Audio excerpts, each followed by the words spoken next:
Hello students, we are continuing with exercise 10.2. We have covered question number 1, 2 and 6. It's time to take question number 3.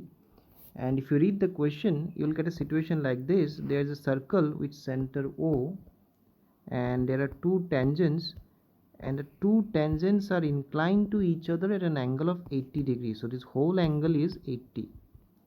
Okay. And let's say this point is A, this point is B, and this is P. You have to find the value of angle POA. All right, this is the question. All right, now let's try to understand the solution. It is very simple.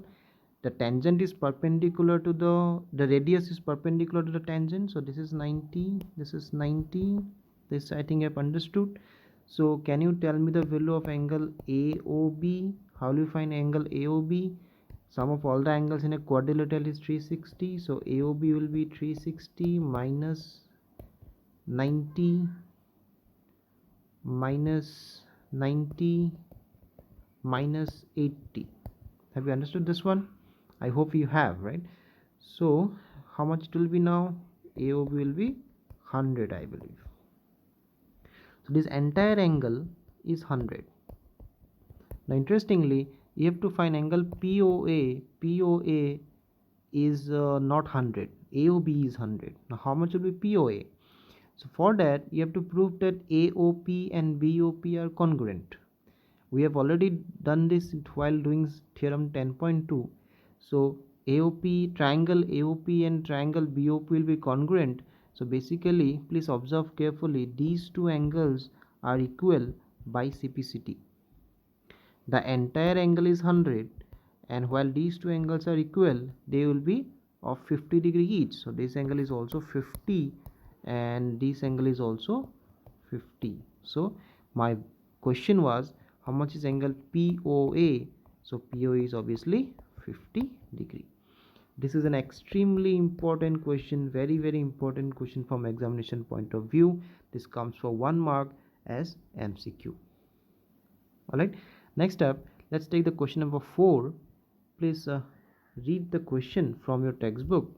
The question goes like this: the two tangents that are drawn at the ends of a diameter are parallel. You have to prove that.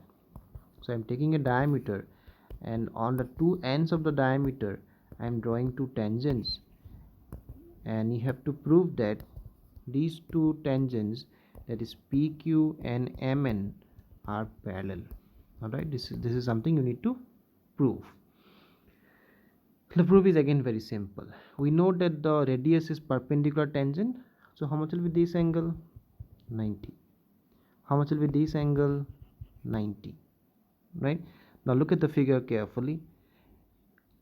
These two angles are alternate angles. Right? So if these two are alternate angles, which is my transversal?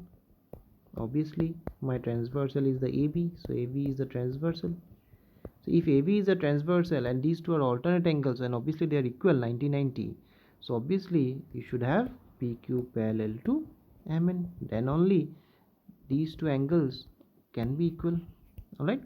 So PQ is parallel to MN. That means the two tangents drawn at the ends of a diameter are always parallel. So that was question number 3 and question number 4. Next up, we'll take two more important questions from the exercise.